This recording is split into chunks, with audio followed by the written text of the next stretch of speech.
Hello, welcome. We're going to get started here real quick. Hi, I'm Jordan Breitner. I am the founder of Cool House Labs. I just wanted to welcome everybody and introduce Chris Taylor, who's our mayor, who's going to give a quick welcome. Hi there. Well, thank you very much. It's my great pleasure to be here today, and it's such an exciting event having these two great accelerators come to Ann Arbor and have you entrepreneurial types show your stuff. The entrepreneurial ecosystem in Ann Arbor is growing, and I couldn't be more excited about it. There are, of course, all sorts of different reasons to be enthusiastic about it. I mean, it's jobs, it's growth, it's blah blah blah, it's all those things, and that's all really cool, and that's necessary. But what's important to me as a mayor is, well, there are all sorts of different things that are important to me as a mayor, but with particularity, I'm excited about the people that show up as entrepreneurs, the people that show up to work in the entrepreneurial community. They are energetic, they're optimistic, they are willing to work hard, and they know that that great things are born from lots of little failures. And those are the sorts of people that help make a city, a growing city, a vibrant city great. When they get involved in community events, in community activities, they grow and prosper. When they get involved, God willing, in municipal activities, as I hope you all will, things get better even still. And so I'm just so excited that you're here, that you have this opportunity to strut your stuff, to show your things, and that you'll see what you like in Ann Arbor and make a day, a year, and even more of it. So thank you so much. Next, I'd like to introduce Kelly LeBran. Hi, guys. So for those of you who don't know me, my name is Kelly LaPierre, and I'm the managing director of the Desai Accelerator. And the Desai Accelerator is a joint program at the University of Michigan between the Center for Entrepreneurship at the College of Engineering and the Zell Lurie Institute at the Ross School of Business. And so while our accelerator program is open to the national startup community, we really capitalize on our extensive network here at the University of Michigan, our 540,000 living alumni, as well as our 40,000 active current students. And so the 5 companies you're about to see represent our inaugural cohort here, and I am so honored to have been a part of their journey over these past 13 weeks. So without further ado, I am going to introduce Jeff from the university's Division of Public Safety to introduce our first team. Well, thank you very much. I am Jeff McDowell. I am the Senior Technology Officer for the Division of Public Safety and Security at the University of Michigan, and I am going to introduce Companion. I've been in the technology and law enforcement field for 25 years, and it is actually, from a technology perspective, a conservative field. We are less CSI Miami and more law and order. You call for help, we respond. But that's not good enough. That is not good enough in our community here for our 80,000 faculty, staff, student, patients, and visitors. It's not good enough anywhere. The complexity of today requires a different model of safety and security. We have to prevent the bad thing from happening. We have to be there before it happens. We have to protect our faculty, staff, students. Actually, as a father, I am nervous about the idea of my daughter going away to college, and I don't have to let her go to college. She can sit in her living room and do what she needs to do. Why should she come to campus? So for the last 25 years, I've not felt that a job has been done, that we have not moved that bar ahead to really address what makes a difference in safety and security until about 6 months ago. And I met a group of current U of M students, now alumni and students, that had an idea. They had an idea and they had a product. And they had enthusiastic users, and they got our attention. There's a big difference, a big distance from an idea to a product to enthusiastic users. But what was most impressive was not that they came to talk to us about a technology, they came to talk to us about apps, but they came to talk to us about their idea. And their idea was they needed to find a way that their friends could be safe on campus. Now, in order for us to try to figure out a way to prevent the bad thing from happening, we need data. We need real-time data. We have to figure out where do we need to be, what do we need to be doing.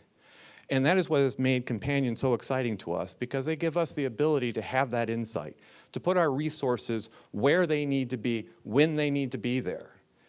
And that is not something, I am telling you, that is maybe assumed to be the case, but it's not really how most law enforcement agencies can work. They can only respond to when the bad thing happens. And so when I look back at sort of what happened to the product, I realized that I'm not excited about necessarily just the technology, but it was the passion from the founders, that they came and talked to us about keeping people safe. And throughout the 6 months that they've developed their product, that has been the singular focus. Everything has been in support of how to keep people safe. The University of Michigan is going to be better for the Companion app being available to the current students. And it's because of that singular focus on safety and finding the correct technologies to enable it. And that's why it is my pleasure to introduce Nathan from Companion.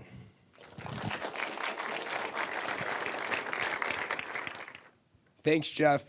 That was really great. Hi, I'm Nathan, like you said, the founder and co-founder and CEO of Companion. This is what we picture when we think about college. Drinking, playing beer pong with your friends, going to the bar, and oh yeah, studying. Look, I get it. I was just a student a few months ago. There's me, actually, in the top right of this photo.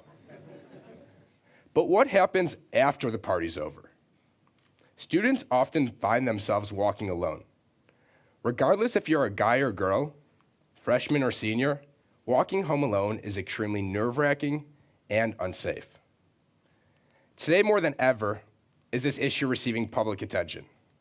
Just recently, the Washington Post published a survey that stated 1 in 5 female undergraduates here at U of M have felt some sort of sexual assault. Too often do we see missing person posters appearing on the national news. These don't just have an effect on the student, but the student's family and the community as a whole. That's why we built Companion, so you never have to walk home alone. Our mobile app allows you to easily reach out to your family and friends and have them keep an eye on you as you walk home late at night.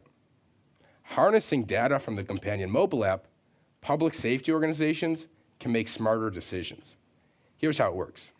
For students, all you have to do is plug in where you're going and select a few companions from your contact screen. Regardless if they have the app or not, they'll see your progress in real time.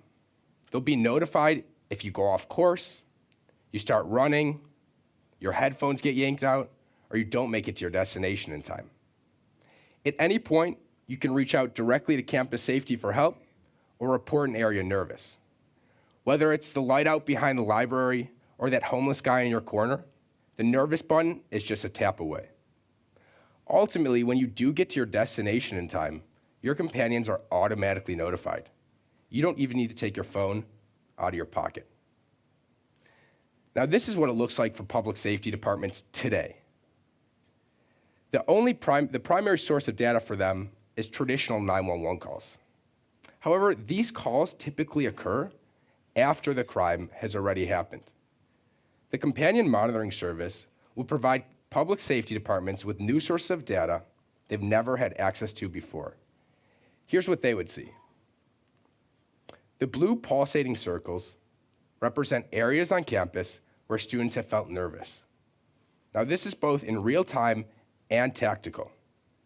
For example, we can provide the department with information such as students feel most nervous at the corner of State Street and Packard Street on Thursday nights between 10 p.m. and 11 p.m. The green dots represent students who have the Companion mobile app installed on their phone moving about campus. The student's privacy is completely protected as all the dots are anonymous. Ultimately, this will help the department position the patrol cars more optimally to prevent crime from happening in the first place. In the case of an emergency, a student can reach out directly to campus safety from the Companion mobile app. We launched here in Ann Arbor last semester, and we saw over 5,000 users. We made an immediate connection with Jeff in the Department of Public Safety. We've been working closely with them to improve safety here in Ann Arbor. And I'm proud to announce that today, U of M has signed to be Companion's first customer.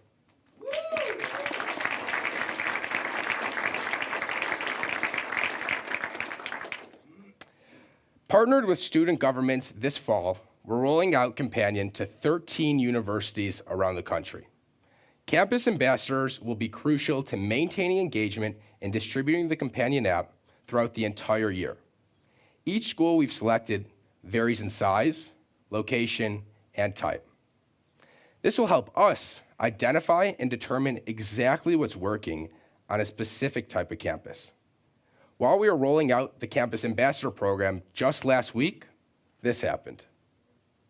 In the last 7 days alone, we've seen over 500,000 people sign up and actively use Companion.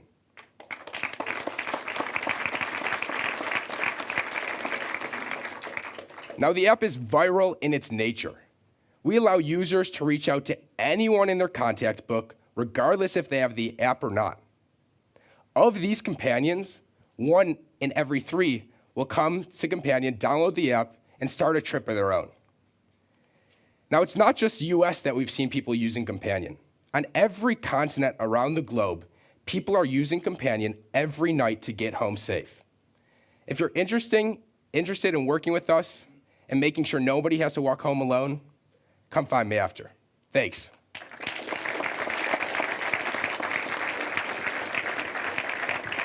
How's everybody doing? It's call and response. There we go. When I was invited to introduce someone as amazing as Mary Lemmer in Foodscape, I briefly thought the coolest thing to do would be to simply say, Mary Lemmer.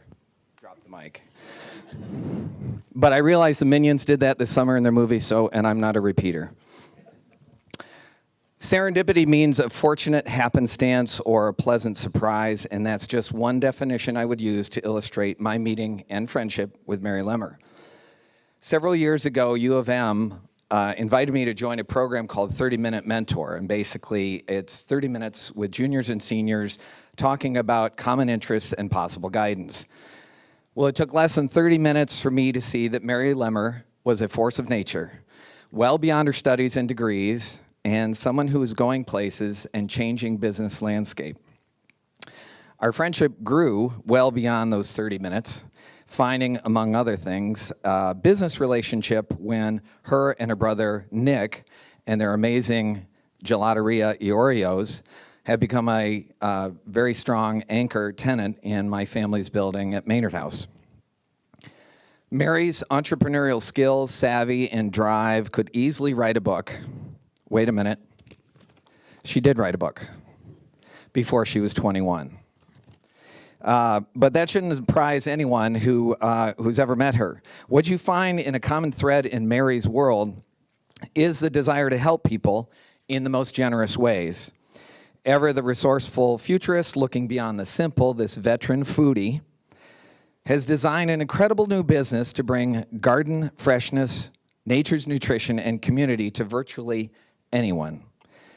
Seeing that things like farm to table and CSA were more than a trend, Mary and Foodscape are going to reinvent not just access to growing and sharing great produce, but in the process will start shaping, or should I say scaping, the way we understand and appreciate the space and place we live in. How cool is that? Okay, it's time for you to meet her. Mary Lemmer, my friend and force of nature. Thanks, Jeffrey. Hi, I'm Mary, founder and CEO of Foodscape, an online marketplace that makes it easy to grow and share food.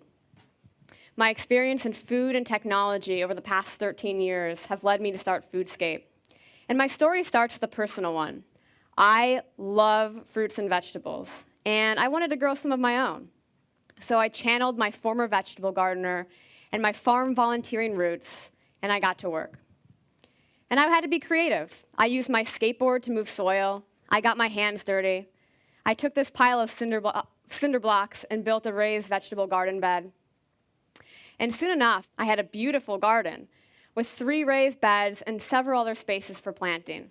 But even after it was all set up, it was still a lot of work and needed more time than I was dedicating. So my plants started to look like this. And so from this experience, I learned that growing food is hard, whether in a yard or on 3 acres. Growing food takes knowledge, it takes time, and it takes money. So I started looking for some help. I posted on Craigslist, I looked in meetup groups, and different online forums, trying to find gardeners or veggie enthusiasts that would help me with my garden. And I found these two through an online forum.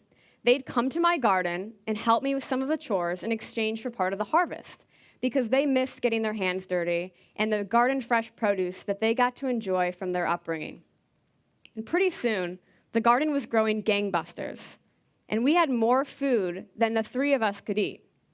And so instead of letting the tomatoes fall and die, I chose to invite friends and neighbors to get some of that extra produce. So I posted on Nextdoor and Facebook and sent emails and said, hey, I have some extra vegetables in my garden, do you want some? And within a day, I had dozens of people saying, me, I want some.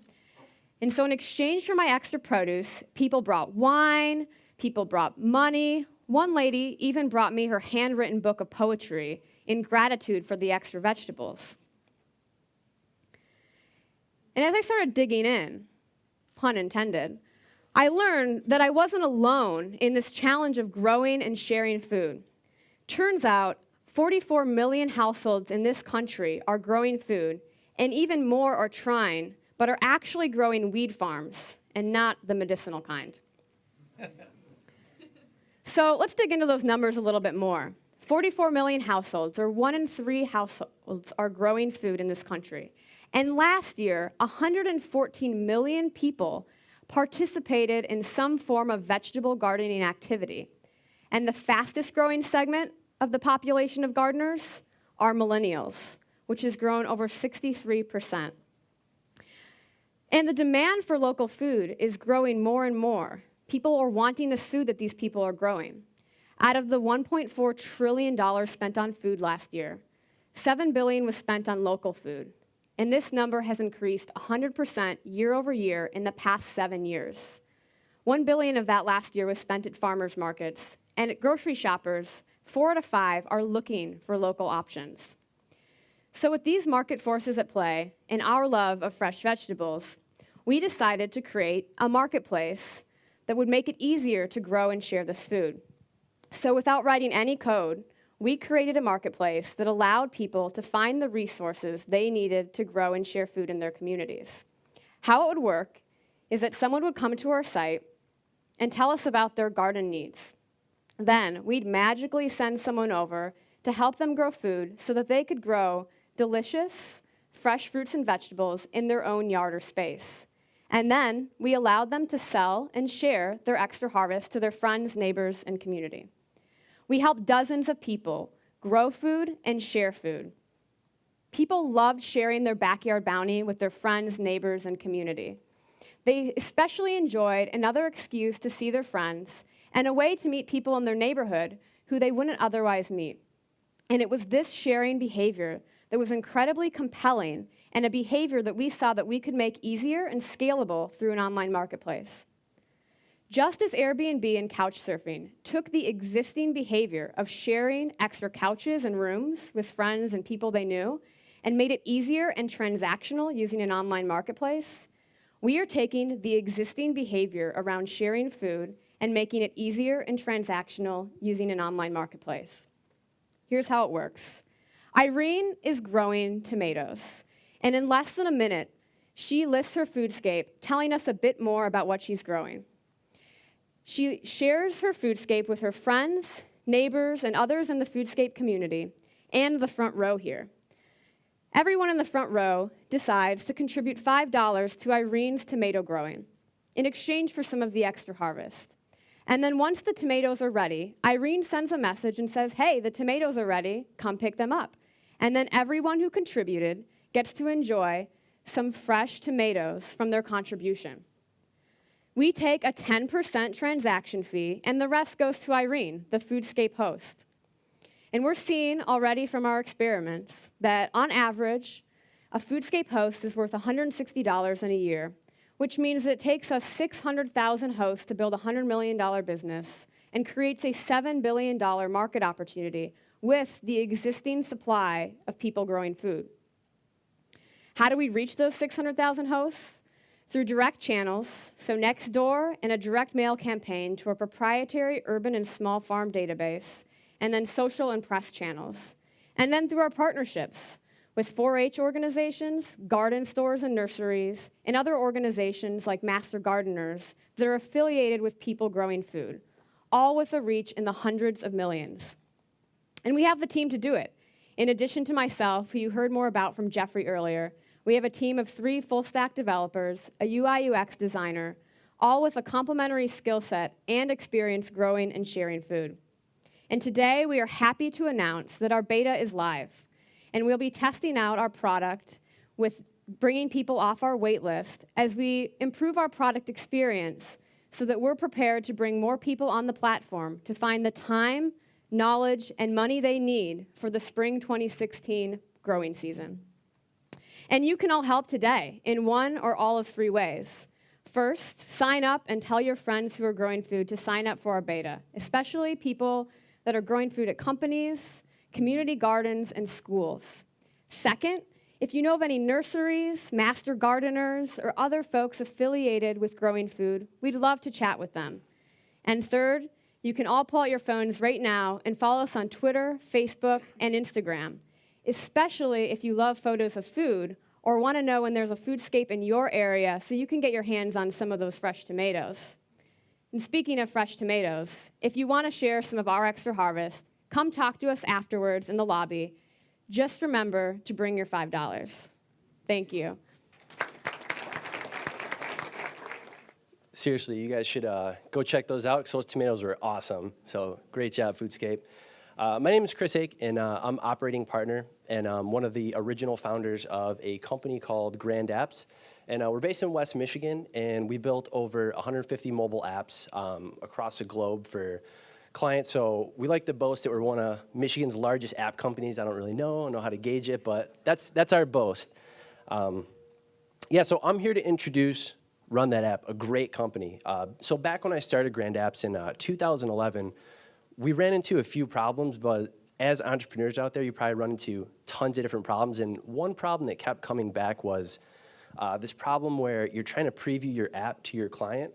And if you're trying to build them an iPhone app, if they don't have an iPhone, you can't really preview that for them. So that's a pretty big problem. They have to go borrow an iPhone or get an iPhone. Same thing with Android too. So when I was approached by this company, I knew instantly that it was going to help revolutionize the way developers and companies actually preview their apps to their clients. So we're actually part of one of their pilot programs, and we've been using their service out. It's been great. We can easily and effectively preview our apps to all of our clients. And I really believe they're going to help out, tons of different developers and mobile app companies like myself. So they're going to revolutionize the industry. So it's my pleasure to introduce you guys to Chris with Run That App.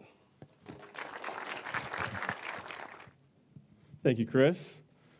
Hello, everyone. I'm Chris Talenda, co-founder and VP of Marketing for Run That App.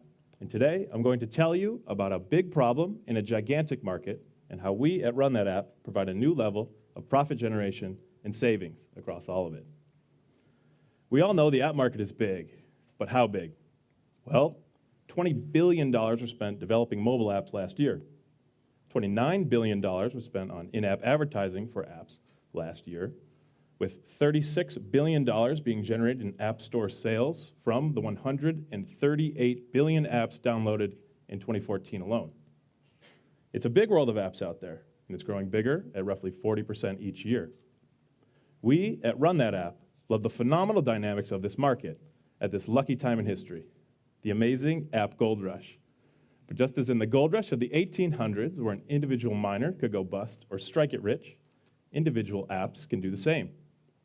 So rather than capitalizing on this market with an individual app, we want to capitalize on the entire market. In the app gold rush, we aren't a miner. We are a provider of shovels, clothes, and food to all miners. And as is the case with many companies, for us, things started with a chance conversation between friends. Last year, I created an awesome running app that allows you to build a circular route based off the same starting and ending spot. But I struggled with 2 main things. First, I needed feedback. But because I didn't own an iPhone, I couldn't even test my own app away from a computer. In order to get feedback, other platforms required me to upload my compiled code, gather a ton of tester emails, and distribute a new build each time even just a small icon was changed. Also, my app wasn't on the App Store, so I couldn't even have friends download it. After research and meeting with mobile developers, I realized I was not alone in having this problem. Second, I wanted people to actually use my app, but it was difficult to promote my product quickly with limited financial resources. I knew my product wasn't perfect, but there was nothing I could do about it. And ultimately, the market kindly pointed this out to me through reviews. After more research and meeting with more developers, I realized I was still not alone in having these problems. So I mentioned some of these frustrations to my friend Jim Merkel, now our CTO. With a lot of highly challenging work and discovery, he developed a solution that's insanely cool. What we have now allows users to run iPhone, iPad, and Android apps remotely in any web browser at high resolution and full speed. With this, getting to and running an app becomes as simple as playing a YouTube video. Anyone with a mobile phone, laptop, desktop, or any other device with an internet browser can run the app this way. No special software or plugins are needed. All that is needed is to upload the actual native app to our servers with no code changes or cross-platform libraries added, and the world can run that app. So what does this mean? It means that app developers and publishers, big and small, can significantly increase sales, save significant time and money on promotions and gathering feedback, and save significant time and money on testing. And here's how. We all know app ads today show up and they're either pop-ups, click links, or animations, and that's how a lot of mobile developers are selling their products. We want to take that to a whole new level. With Run That App, playable ads and the ability to allow users to try an app before buying or installing it become possible. The app becomes the ad, and this is useful because it has been shown that playable ads double the sales compared to non-playable ads. An app developer can easily show his app to anyone, even if it's not yet on the App Store, and even if the user has a different platform. An app developer can gather feedback from anyone, anywhere, at any stage of the app development process. An app publisher can promote his apps rapidly and inexpensively because he can allow anyone to access the actual playable app from within an email or on a web page. An app developer has an increased availability of testers and a decreased cost for testing because with Run That App, there's no need to be physically local. There's no need for any particular hardware, and there's no need to release your compiled code or to let anybody download it. Additionally, our platform allows for collaboration where multiple users can see and interact with the same screen in the same app as it runs. So, where are we with all of this? We have a complementary team comprising of a highly experienced software developer with excellent and rare domain-specific expertise, a business person who has co-founded several startups, including 2 IPOs that trade on NASDAQ, and yours truly, a marketing business development person with excellent experience in the app world. Our system is built on low-cost servers and emulation, not hosting apps in a warehouse full of iPhones and Android phones, so our costs are very small. Our platform is built to minimize bandwidth so that users with limited data plans are well accommodated. We currently have 10 mobile app companies enrolled in our early pilot program, using our technology for everything from testing to app promotion. One of them is a company whose CEO contacted us 2 days before a major presentation of their core app. The team had previously used video conferencing to show their app, but were completely unsatisfied with that approach. With our technology, they were able to demonstrate their core app to senior teams at 2 prestigious multinational corporations. The teams were able to fully interact with the app and see and experience its complete functionality. This is what the CEO of Map My Beauty had to say afterwards about Run That App. It ended up being such a lifesaver. The potential clients could see the app in the works, got a clear idea of how it worked, and both calls led to a proposal. Additionally, we've teamed up with one of Michigan's largest mobile app developers, Grand Apps, who you saw introduce us today. And we are so excited to announce a mutual partnership in which they plan to add all 150 of their mobile apps to our platform within the next 3 months.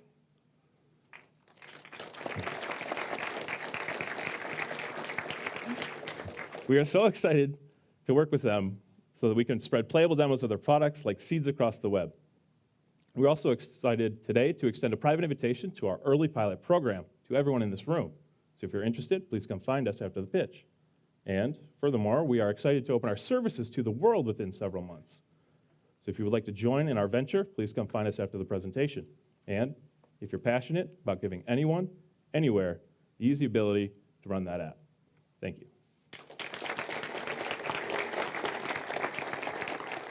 Hello, everyone. I'm Patty Glaza, and I'm with Invest Detroit. And my team, where's Martin and Adrian? Where are you guys?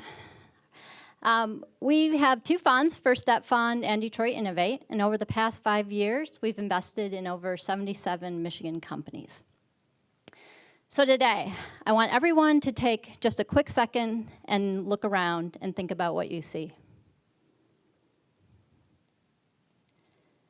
So we see a lot of flannel, we see some beards. Where's Joe? Joe has the best beard of anyone.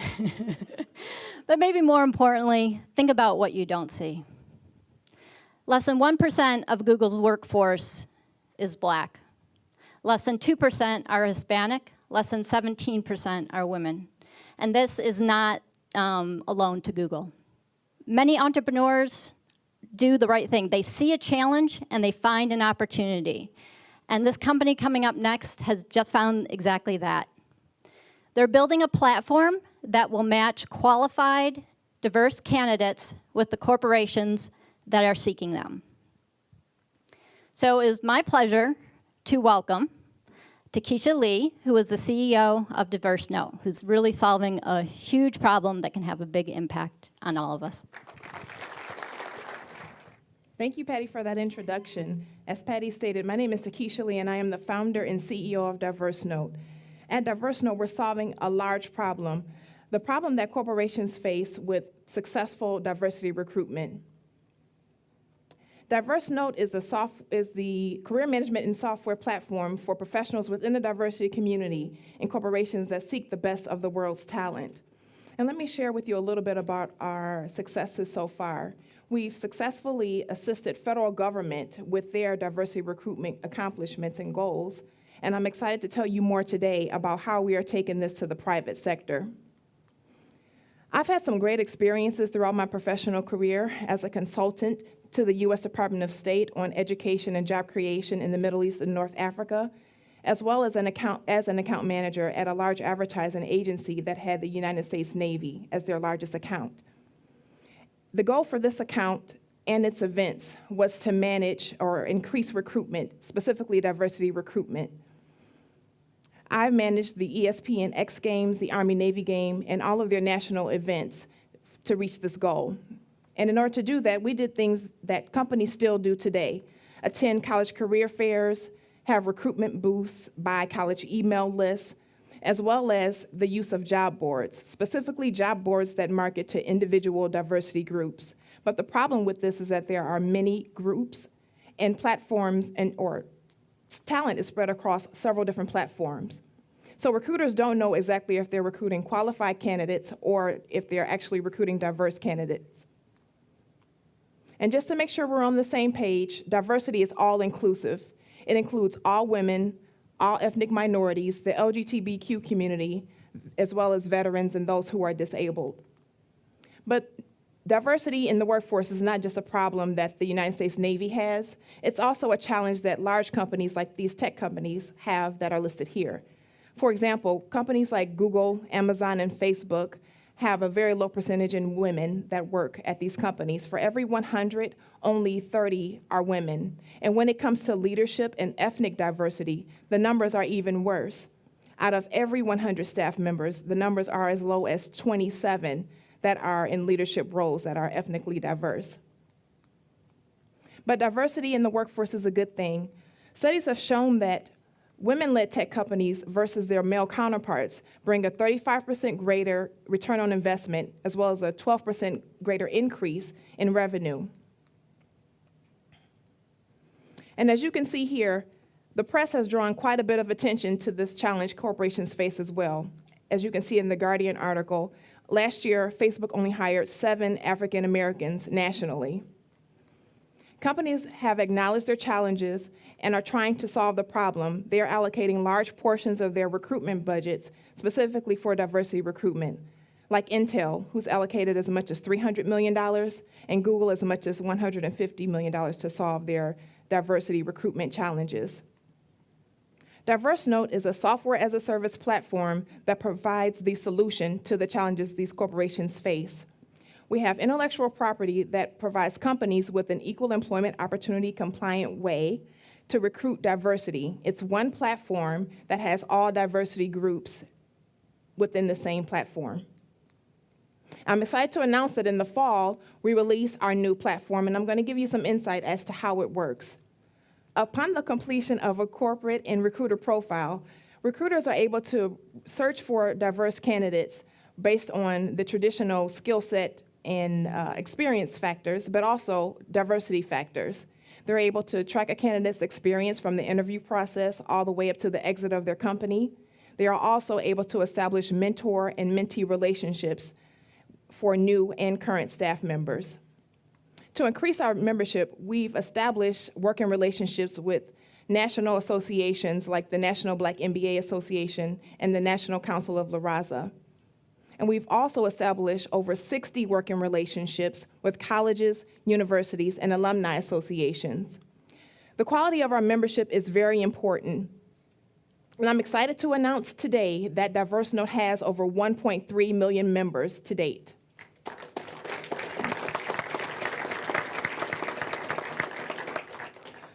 We are in discussions with companies like Ann Arbor-based Duo Security, John Deere, and Pepsi to begin diversity recruitment on the DiverseNote platform. And as I've pointed out, we've seen the challenge with diversity recruitment or in the success rates that companies are having so far. If you're interested in learning more about DiverseNote or diversity by the numbers, and if you know of companies that believe diversity in the workforce and having success in their recruitment experiences is important, please find me after the event. I'm excited to talk. Thank you for your time. Hi there, good afternoon. I'm Bob Cuny, and I had to make notes about who I am. I am the entrepreneur behind Blue Note Software. You probably don't know me. I've been around a long time here. But we are a local cloud computing software company. We make scalable solutions to hard problems. I was introduced to the next entrepreneur you'll meet a few short months ago through Desai. And it was clear that we had a lot of experiences to share. See, I and my team 2 years ago created and now operate the world's first real-time player tracking system for the NFL called Next Gen Stats. It's a system that aims to transform professional football on many levels, and you can see us on TV Sunday, and Xbox if you have one of those. That's what we're most excited about today. So how does that experience relate to this next startup? I won't spoil the surprise. I'm pleased to introduce the talented, passionate, and engaging founder of Telemetrio, Marco Cucco, to tell you more. Marco. Thank you, Bob. And hello, everyone. My name is Marco Cucco. I am Telemetrio CEO. And what you're hearing is not a speech impediment. No, it's not. It's an accent. An Italian accent, in fact. And as Italian, I love soccer and sports deeply. And I played it all my life, including when I was a child. But one of the things I always struggle with is the fact that any memories you create on the field are gone. You make this great pass, and it's gone. You score this beautiful goal, and it's gone. Now, of course, nobody was following me with a camera as a child. In fact, this is the only image I have that even proves I was around a soccer field in my youth. Oh, but of course, nowadays, things are a little different. You see plenty of parents on the sidelines. They have camcorders. They have their little phones. And if you're at Tom Cruise, well, you can show up at the game with $40,000 worth of equipment. But now, nevertheless, as I was going around the country, trying to understand the recreational and youth sports market better, I couldn't help but notice how technology is still behind and how the segment is still underserved, and how many memories are made just to be wasted, never recorded, never shared, certainly never analyzed. So let me give you a quick example of a family, Josh and Miranda. They have 3 beautiful kids, Olivia, who plays soccer, Kevin, who loves basketball, and Sarah is a great little dancer. Now, this family has a huge amount of commitments. a busy schedule full of sports events. And that means the two of them have to divide and conquer. It means that one of the two at any given time will miss a game, a practice, a great goal, an awesome three-pointer, or a perfectly executed pirouette. But more than anything, what they are missing is the moment of joy, the moment, the smile on the kid's face as something glorious unfolds. And they are not alone in this. In fact, 200 million people in the US play sports. Of those, 50 million people play at least once a week. In addition, 25% of all travel generated in the US is generated by people like Josh and Miranda, taking their kids to sports events. And playing is expensive. If your kids play sports, travel sports, they're bound to pay about $3,000 per year per sport per child. So you're probably starting to get the common thread in here. It is perhaps something that yourself have experienced. Schedule becoming more and more unbalanced because of all of these sports activities. Playing sports becoming more expensive and not an easy way to freeze time. Record those memories, share them, analyze them, until now. In fact, Telemetrio has developed a platform. It's patent pending, it is automated, and it is scalable. It is perfect for youth and recreational players. You can use it to make video, statistics, and highlights. It is available over the web, or of course, you can pull it up on your phone. It's the perfect place to keep your memories safe, share them, analyze them. We call it Stadio. Now, while Stadio and our technology really can be used for any sports, we started with soccer. That is because it's the largest youth sports in the US and because we have complete domain expertise. In fact, between our full-time employees, our advisors, and our partners, we have put together an A-class team of technologists, business people, and sports experts. And through one of these partnerships with a local Ann Arbor company, Perform 3D, we were actually able to get the ball started. Rolling. There you go. So Perform 3D is a worldwide expert in the production of cameras. Cameras, they made thousands of them, and they're done for sports applications. And their management team believes so much in our effort, our approach to the market, that they decided to invest $200,000 to make cameras made to our specs. And as of 2 weeks ago, the two systems work together. So let me show you how things work. First of all, we deploy these cameras. They are small, they're easy to install, they are very practical and economical to produce. We place them all around the field, so we have complete coverage from multiple perspectives. Then the magic starts. We employ our tracking algorithms so that we can see all the movements of all the players at any given time. By knowing where the action is, it means that we can control the cameras automatically.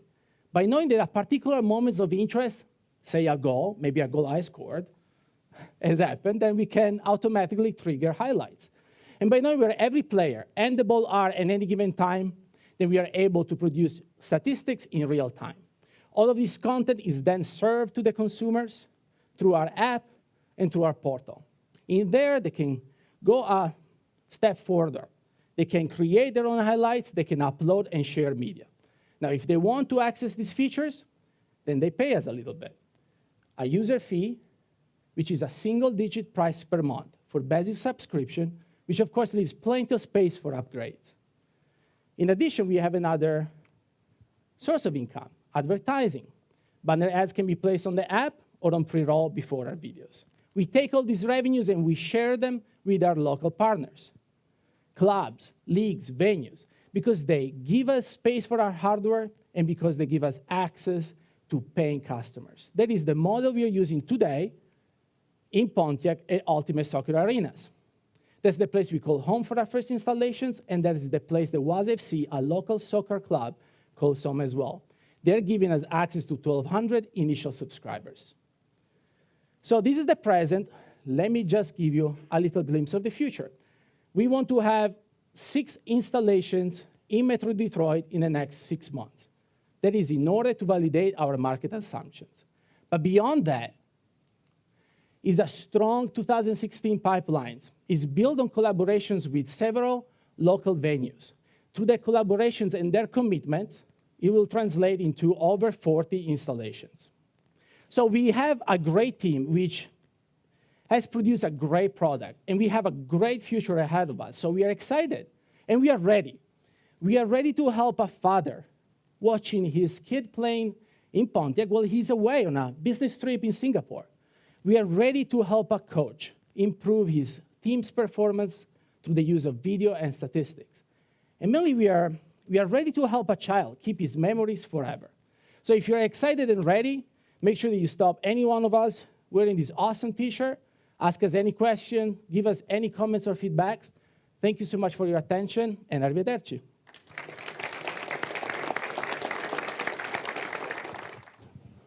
So about a year ago, I got a call from Joe Melcoon. And if Joe calls, you'll listen. And he had a couple questions for me. And pretty soon he started to talk about this crazy project that he was working on. And instantly I said, I'm in. Whatever it is, I'm in. I don't really know what the details are. Let's figure it out. So I'd like to introduce Joe and Guy, or I like to call them Jai, to the stage to talk a little bit about what they're working on.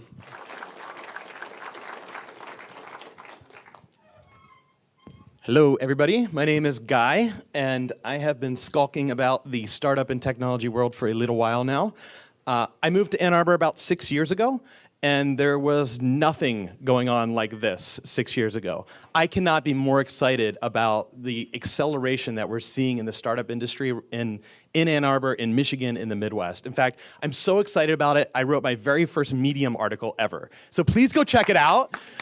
It's called Go Midwest Young People. And you'll hear, I'm not going to tell you all the reasons this is an amazing place to live. I wrote it down for you to read. Okay. Now, that's all great. And I love living here, and I want to be able to stay here. Although, you know, everybody in our industry tells us we got to move to California, I'd like to stay here. And so I met Joe about a year and a half ago, and we started postulating what were the things that were missing in Ann Arbor to build a really awesome ecosystem where we can build billion-dollar companies right here. And the very first thing that came up was there's not enough density of really great startups working in one place.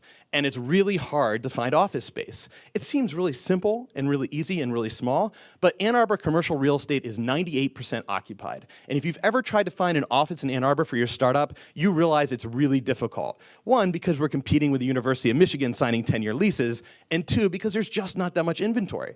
So, after trying to convince everybody else in the world to do it and realizing that wasn't working, we decided to say, screw it, we'll do it ourselves.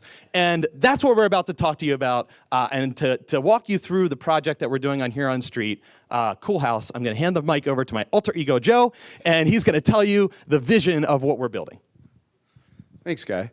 Sarah Schmid is Sarah here? Schmid from Economy? No, she wrote this article the other day and talked about the project. She had this quote about Guy and I getting together, and it was something like, it's just too dangerous because you put the two of us in a room and you give us an idea. We're like, yes, let's just do it. And that's kind of how this project came together. But effectively, what we did with our partners, Lindsay and Ian, who are sitting in the middle over here, guys, we kind of said, screw it, like Guy said, and decided to get in the real estate business. So we went out and we found some buildings for sale over on Huron Street between 4th and 5th. And it's a pretty nasty looking block in a lot of ways, but we kind of liked that about it. And we decided that it would suit us well. So we bought these 3 buildings with the intention of combining them into a 24,000 square foot, very high-inspired, highly designed tech office space. And it's not just to serve us, but it's to serve the entire community. Because again, as Guy said, we can't build the companies that we want to build unless there's more density and more visibility on our overall community here in Ann Arbor. So we have these 3 buildings. We're combining them into a single entity.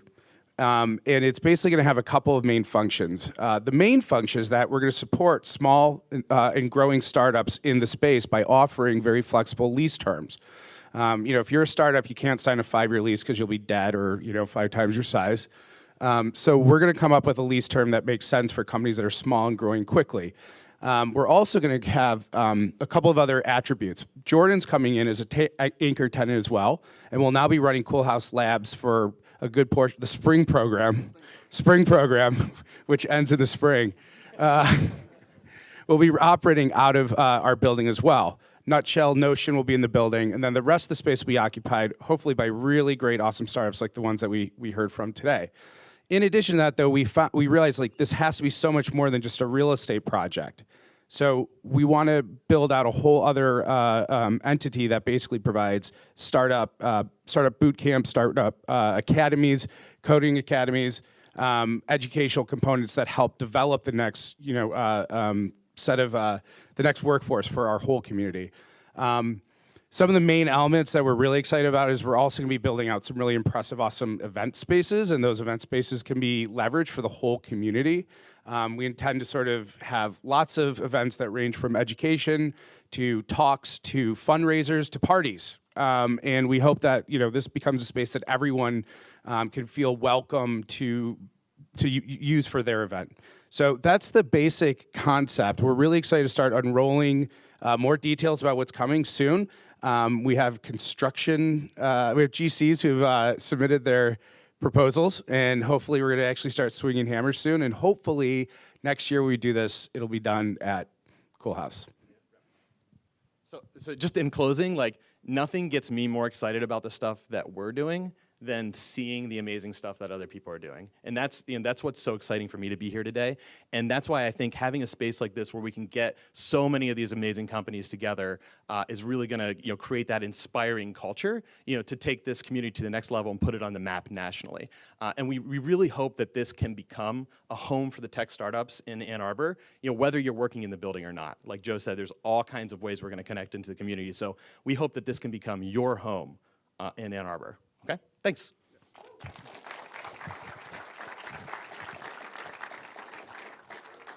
Yeah, so I get to put the name on the building. That's pretty cool. So I want to talk real quick about Cool House before I start introducing our teams. So 3 years ago, I was living in New York, and I realized I was no longer an East Coaster. I wanted to get back to the Midwest. So I moved to Northern Michigan and decided I was going to start a startup accelerator. Didn't really know what that meant, to be completely honest with you. So I started having a lot of conversations with folks. In about 5 months, we had our first program off the ground. Actually, one of our companies from that first cohort is in the room. And 3 years later, we are proud to have our third cohort do the demo day, which seems kind of crazy to me. And it's a lot of fun. So basically, it's real simple. We work with and invest in companies that are building awesome products that solve real problems. And I'm excited to bring that to Ann Arbor here in the spring, as we like to call it. Winter program sounded too cold. So I want to introduce our first company today. So Mark with Fletch comes to us from Johns Hopkins in Baltimore by way of LA. So Northern Michigan was a little bit of a culture shock to him. And he's got a really interesting story. He's an educator. He's a student. He's been working in the ed tech industry for about 6 years and saw this amazing problem about students not being able to connect with each other while in and outside of the classroom. So Fletch was born, and he's been working on it for a couple of years now and came to Northern Michigan. We work with him on the product. So I'd like to introduce Mark, the CEO and co-founder of Fletch.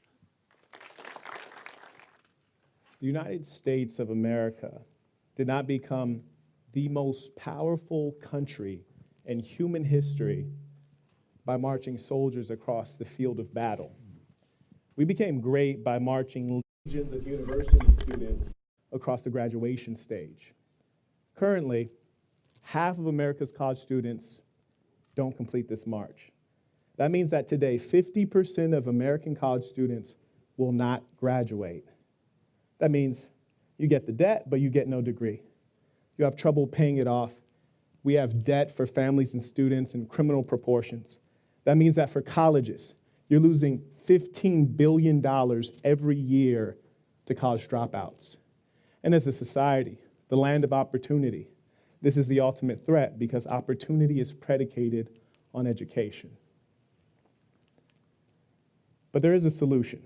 I'm Marquette Burton, CEO and founder of Fletch. We believe that if we can have every college student included in an academic community that is peer-driven, we can retain them.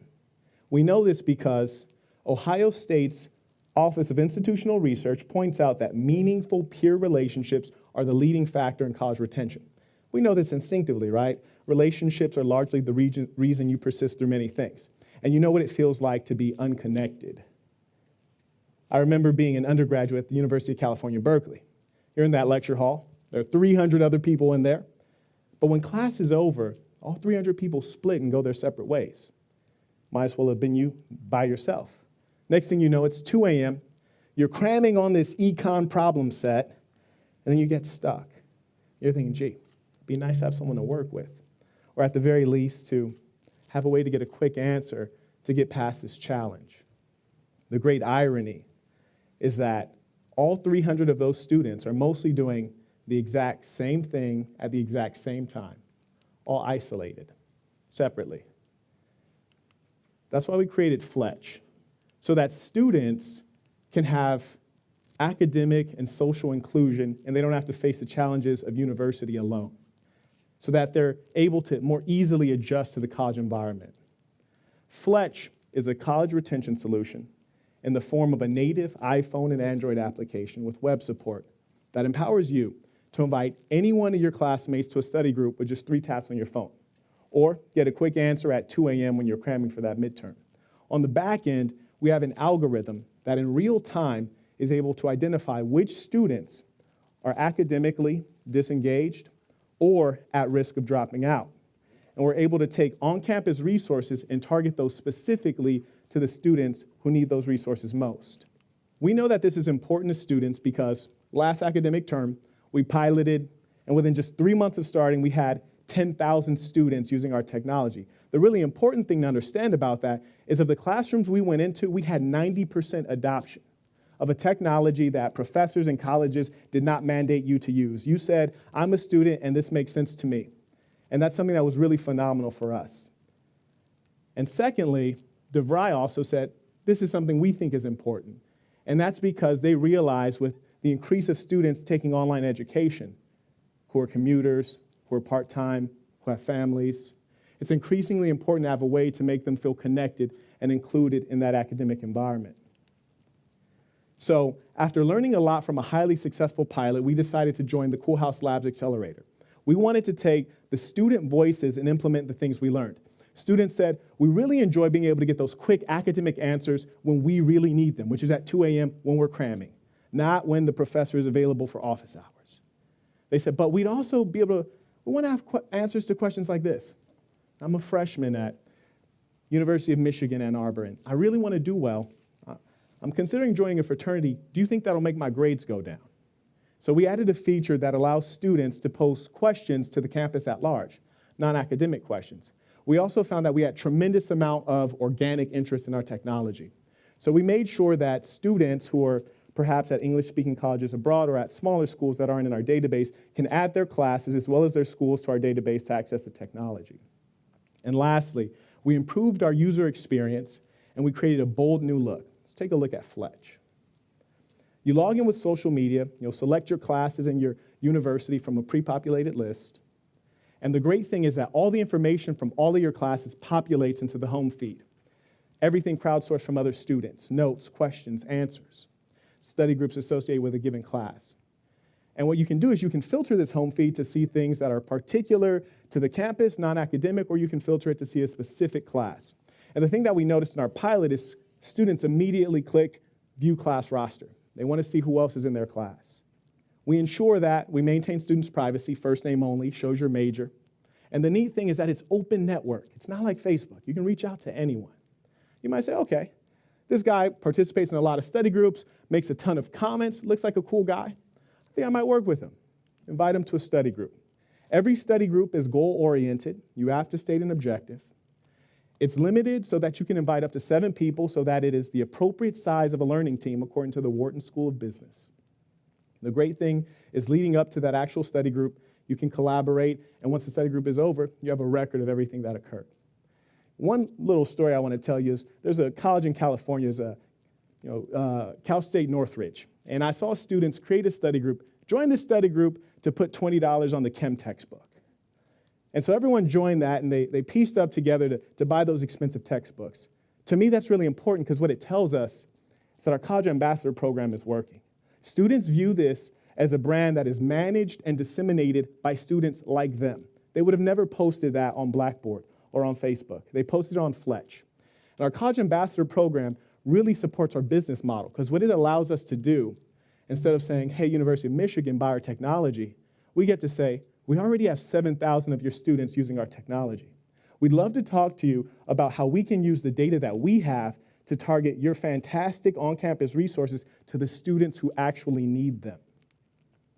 So our business model is pretty simple. We license our platform as well as our back-end data to universities at 5 times total enrollment. So if your college has 10,000 students, that would be about $50,000 per annum to use our technology. But why? Why would you want to use Fletch? Well, if you're a college, how do you know when a student's disengaged from their academics? How do you know when they're at risk of dropping out? Well, you really don't know when they're disengaged from their academics until the F comes out on their report card and their parents are a little bit displeased. You really don't know when they're socially disconnected till they drop out. So we're able to tell you that in advance. And the most important thing for us is the increased resource utilization. Because what's the use of having a counselor who's sitting in there with an empty office? What's the use of having math tutors when they're tutoring one person when they could instead tutor 4 people who have the same challenge? And that's our big value add to colleges. Here's an example in our backyard. Let's look at University of Michigan Flint. Very typical of American colleges right now. 63% of their students never graduate. And what that translates to is $11 million lost from college dropouts every year at University of Michigan Flint. Now think about it this way. They have about 7,000 students. We charge them about $35,000 a year to use our technology. If we retain 2 students, the technology would pay for itself. I surmise we can save more than 2 students. And that's the value that we're offering to the colleges that we work with. But the important thing to understand is we are particularly targeting online colleges and community colleges. And what this proposes is a $65 million opportunity every year for us.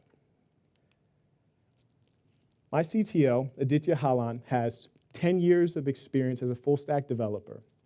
He has domain-specific experience, having created multiple edtech startups, as well as built learning management systems. To me, this is extremely personal. As Jordan said, I've experience with Teach for America. I've done operations for them. I've worked for several edtech startups. I opened up the West Coast office for EverFi. But the most important thing to me is, yes, I've been a student, but I've also been a teacher. And I had to send my high school students into university knowing that they would not be properly supported to graduate. And that's why it means so much to me. The important thing is that our time is now. We know this because our pilot taught us that students need a tool that they can collaborate on and get quick responses when they need them. The educational system is changing right now. Universities are losing tremendous amounts of revenue every single year.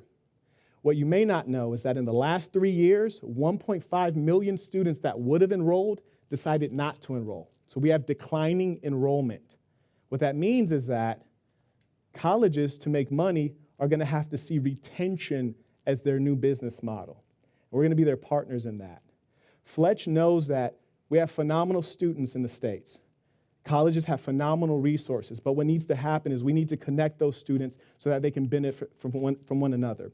And we need to also be able to connect those resources and the students, and that's what we're here to do. So I want to invite you, fletchapp.com, to support us in our mission to ensure that every single student and every family can have the pleasure of walking across that stage at graduation. Thank you. So Mark is very charming. And he was one of the most well-dressed people in Northern Michigan I've ever seen. It was a lot of fun working with Mark this summer. It was a great 12 weeks in Northern Michigan. So the next person I'm about to introduce is Ravid. So Ravid is a New Yorker. And Ravid was a high-paid executive living in the West Village who sold his apartment to move into a dorm at a community college in Northern Michigan and hang out with us for the summer. So he's fairly all in on Dream It Real. So I'd like to introduce Ravid, CEO and co-founder of Dream It Real. Video is a big deal. Sight, sound, and motion have delighted our senses for nearly a century. And it's never been as easy as it is today to capture HD quality footage. There's over 3 billion smartphones, GoPros, DSLRs, and other devices all ready to take your footage at a moment's notice. Video has truly become the medium of choice. But what are we doing with all that footage? Most likely nothing. Just sits idle. There's got to be a better way to take the raw clips we have and transform them into the stories we can't wait to create and share. But like any art form, most of us don't have the time, the skill, the money, or the proper technology to actually do this. And like any other art form, it's going to be a challenge. And while there are editing tools, automated editing tools that have become available, they're never going to match the true craftsmanship and story-making capabilities as a person. People are storytellers. That's what we do. It's what we've been doing since the beginning of time. You're never going to hire a computer to write your poem or draft a movie script or even draw a painting. It's never going to happen. That leaves us with two options today. You can either download a software, pay a lot of money for it, take a long time to learn, only to create a really bad video in the end, or you could just pay a lot of money to a professional production shop. There's got to be a better way. And that's why we built Dream It Real. Dream It Real is allowing everyone, businesses and consumers, to upload their raw video and transform them into beautiful story. We are truly bringing video editing to the masses, which has not been done before. We've partnered with over 300 curated freelancers where we only take the top 10%. And by having a global distribution of editors, we're able to get our price points down to just $119. That's less than 10% of what it would take to hire a production company. And because we started to get more businesses using us for their needs, we developed an enterprise package, and we do custom work as well. We work with the largest corporations down to the smallest startups. Through this range of pricing, we're able to offer everyone from the mom and the dad who has footage to upload their video all the way down to more sophisticated products for enterprise. Our process is fairly simple. All you have to do is just upload some footage.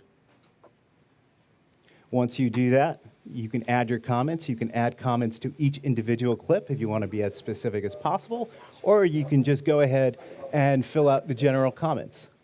You pick your package based on what you're looking for, and then just go ahead, and in a couple days later, we'll get you the video of your dreams. And if you're looking for something more custom, just feel free to contact us. I want to talk to you about some of our clients who have used us to date. Getty came to us with a problem they've been looking to solve for years.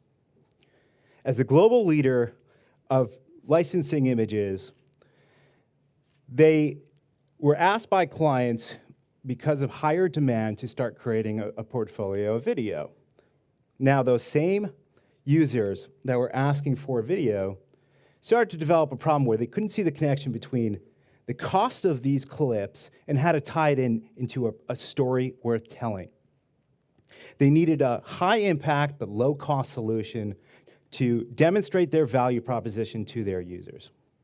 They came to us, and within a couple days and a fraction of the price of what they would have paid for, even internally, we were able to create this.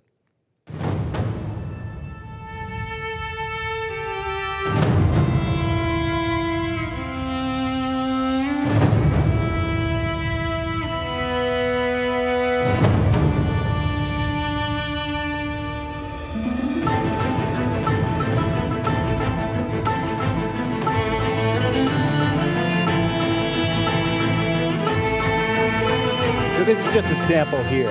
I won't display the whole thing. You guys can watch it later.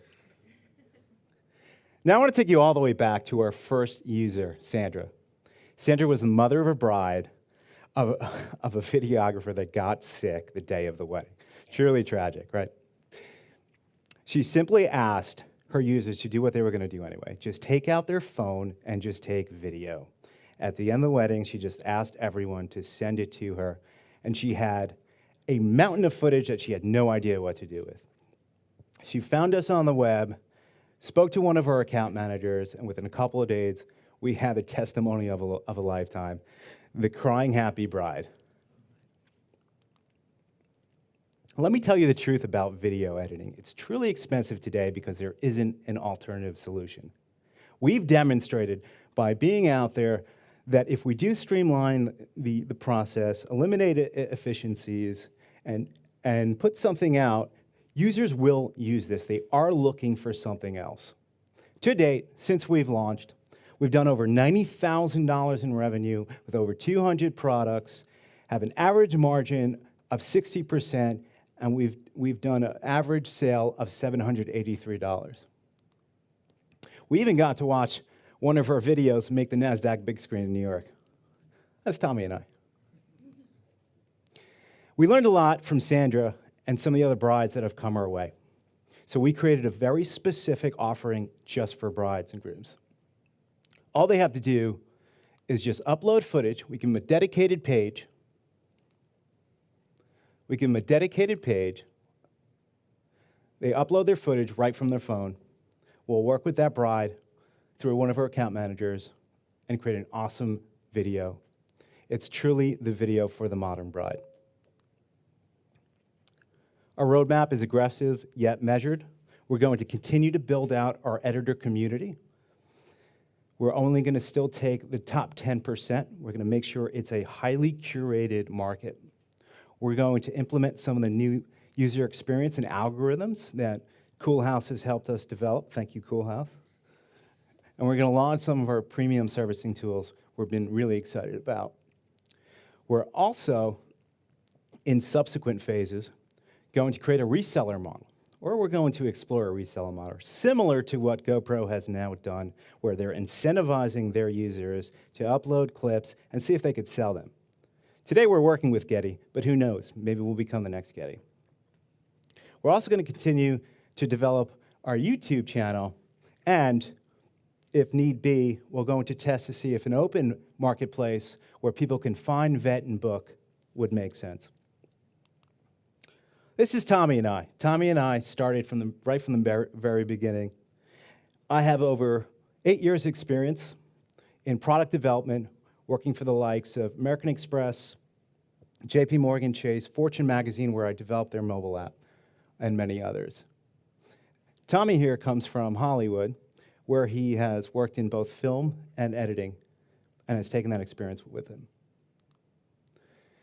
Once again, I want to thank you all for coming here. I look forward to working with both you and your footage. Keep shooting. So next up, actually, one of the interesting things about Coolhouse Labs is actually we've never invested in a team from Michigan until this cohort. When Julian, Evan, and Robbie came to us with the idea for NAMSI. So it's a really interesting concept that for anybody and any day, you think about what you put in your body. And so that's why they built NAMSI. Apparently the pitch is already starting. So I'd like to introduce Robbie and Julian, co-founders of NAMSI, to the stage. Food is a social currency of the world. And choosing what we eat is a decision that we make every day, multiple times a day.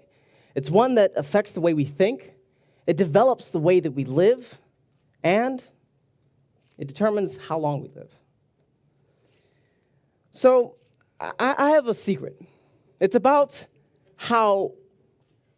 something that affects over 100 million people every day. Now, Steve is one of these people. And every night, he champions what he puts on his family's dinner plate. Of course, there's a problem. His wife, Kelly, is bored with what they usually eat. Their daughter, Sarah, well, she's a vegan, and she's not touching anything that isn't locally sourced. Their son, Jack, has celiac disease, meaning he can't come in contact with anything that has gluten in it. And on top of all of this, Steve has high cholesterol, and he's trying to better the way that he eats and better the way that he lives. Whether amongst family, friends, or on an individual basis, we all want the freedom to determine what we discover, but we also want the ability never to concede on what we know is right to put in our own bodies. Currently, over 100 million Americans today pay close attention to the ingredients that they put in their food. Now, currently, Steve is going to start his search at Google, and he's going to try to compound all the different needs that his family has. Let's try family with vegan, celiac, and high cholesterol, not boring. Something that gets the different components that his family needs. But as you can see, the first thing that we find is a UVA paper. So not exactly what we're looking for, but let's try again. Let's try vegan, gluten-free recipes. Something that is more indicative of what Steve can do. And he's going to take the responsibility of cooking for his family.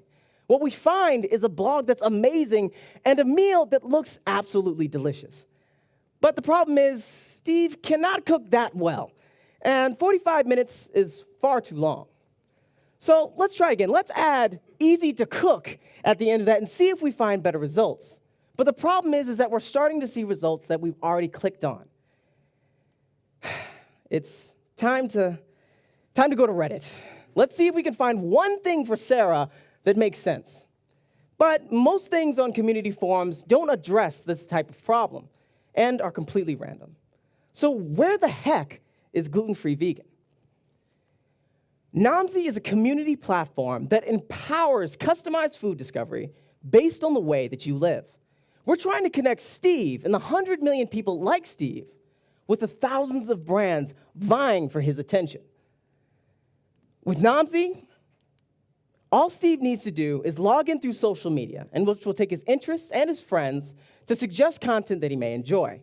In addition, he can put other account details to let us better understand who he is. But more importantly, he can show the different lifestyles that best fit his family. After doing so, he will be immediately interfaced with a view of different topics, recipes, and different content that is ultimately the most relevant for his family. In addition, we've developed an Explore experience, which gives the user an understanding of which local restaurants best accommodate the dietary lifestyles that that family and or person has. Julian's going to take us through user acquisition, business traction, and moving forward. Thank you, Robbie. Over the past few months, our team has worked hard to develop the Namzi platform. Our user acquisition strategy is to first use food communities on Instagram and gain potential users by targeting food allergy and preference-based diet accounts. From this, we found that over 80% of users that follow a diet-based account will practice that diet in some fashion. Second, we will continue to gain the support of mommy bloggers. In doing so, we will be able to attract their respective followings as well as gain their trust and make it easier to repost content. Finally, we are working with several nonprofits in order to access their organizational listservs as well as targeting users with the highest pain point. We are collaborating with the Celiac Disease Foundation, Team Gluten Free, End Allergies Together, various bloggers, and over 350 Instagram influencers with a combined potential reach of over 6.4 million people worldwide. Now, I have something really cool to show you. Take 4 of our Instagram influencers, for example. They are leading women within their respective food spaces. We're going to make them community moderators onto our platform to make it easier for them to access their respectable followings and make it easier for other people to find them. Now, we are connecting over 100 million people who care about what they put in their bodies with food brands who care for those who face these dietary restrictions and food allergies. Not only that, but as we continue to grow, we will continually work with these food product companies, giving them data to better understand their market, an API subscription service, as well as freemium accounts for those who want exclusive content on the Namzi platform. Take it away, Robbie. Throughout the data collection process, particularly the create account process, we'll take different Facebook insights like people's interests, their friends, and other insights to best suggest content they may enjoy. But in addition, we'll be able to determine which topics are most relevant within each lifestyle, which places you can go that best accommodate each diet, And more amazingly, we'll be able to take solely your Facebook interests and determine how you eat. Think about that. And NOMSI is developed by University of Michigan engineers with collective work experience at Goldman Sachs, United Airlines, Cisco Systems, and the city of Grand Rapids. We have the inbound experience for both web and mobile development, and our marketing team is doing just fine by getting us more partners in the future. NOMSI is trying to rediscover and re-innovate the way that we find food. And we want you to help us find the food that fits your lifestyle. Thank you. So, funny thing, I was going to make a joke. When Robbie showed up this summer, his biceps were about the same size as mine, and whatever he was doing on NOMSI must have worked quite well. So, thank you, Patty. Appreciate that. So actually, we had an awesome gym down the street that everybody took quite advantage of. So the next team up, which is the final team of the day, is Vervid. So Vervid comes to us from Silicon Valley in the video space. And one of the really interesting things about this space is that it's about a $500 billion industry going forward. It's the kind of the last medium to be really tackled on a mobile device. And the interesting thing about the perspective that they've taken is that we're holding our phones vertically, and that vertical videos have an engagement rate that's 9 times higher than traditional YouTube videos. So they're building a platform specifically for that type of engagement. So I'd like to introduce John, the CEO, design lead, and co-founder of Vervid, to take us through it. Hi, I'm John, CEO and design lead at Vervid. We're a mobile-first platform dedicated to editing and preserving our everyday moments through video. I'm a hyper sharer, meaning I post more pictures on our vacations than I probably should. But over the years of building these albums on Facebook and Instagram, I've learned that pictures, while beautiful, are limiting. Compared to video, they tell a flat story, where it's really the sequence of events that make the bigger experience worth telling. When we started this project back in mid-2014, we asked every friend we knew to open their camera rolls and show us what was inside. We thought we'd see just an endless collection of pictures, but what we saw surprised us. We saw a mixture of both pictures and videos. And the videos, for the most part, were shot vertically. Why? Because, as Jordan mentioned, we hold our phones that way 94% of the time. So why do we share more pictures than videos if we're actually taking a lot of both? It's not that video inherently sucks. It's that it's difficult to edit, especially on these tiny machines. So our photos get filtered and shared, and our videos, not so much. But what if creating a video was as easy as taking pictures? That was our benchmark. So we set out immediately to solve 2 aspects of this problem. First, how do we get more people to start editing their videos? Second, how do we build discovery and a social feedback loop that works really well with all this great HD video content people are already shooting? Knowing that most of the video we tend to shoot nowadays is with our phones held vertically, we decided to focus on this aspect ratio, especially since no other platform caters to it specifically for both creation and discovery. So how do we get more people to become creators in the video space? It's by providing very simple yet really powerful editing tools that are all within thumb's reach. Now, editing a video becomes ergonomically as easy as texting. On the curation side, our goal was to create an experience that would allow our users to find the type of content that appeals to them most, and organize the content coming in from all over the world into categories. We just finished development of an experience called Explore that will be launching as an update in the App Store over the next few weeks. Nearly everyone has a smartphone these days, and nearly all of us are shooting casual video that ends up trapped on our devices. And this gigantic demographic is using YouTube to watch what's now become pro-level content.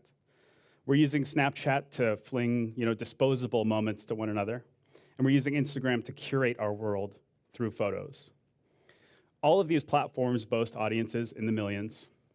And Vervid fits perfectly into this category as the single platform dedicated to editing and preserving all of these casual moments that are shot vertically. And we'd love to show it to you right now. So this is Vervid. I'm Jerome off from TechCrunch, and an app called Vervid launches today. It's the first platform for vertical video, and I'm here with its founder. I'll just show you just a sample video of something I shot 2 days ago, just hanging out with some friends. Got it. In Berkeley and Oakland.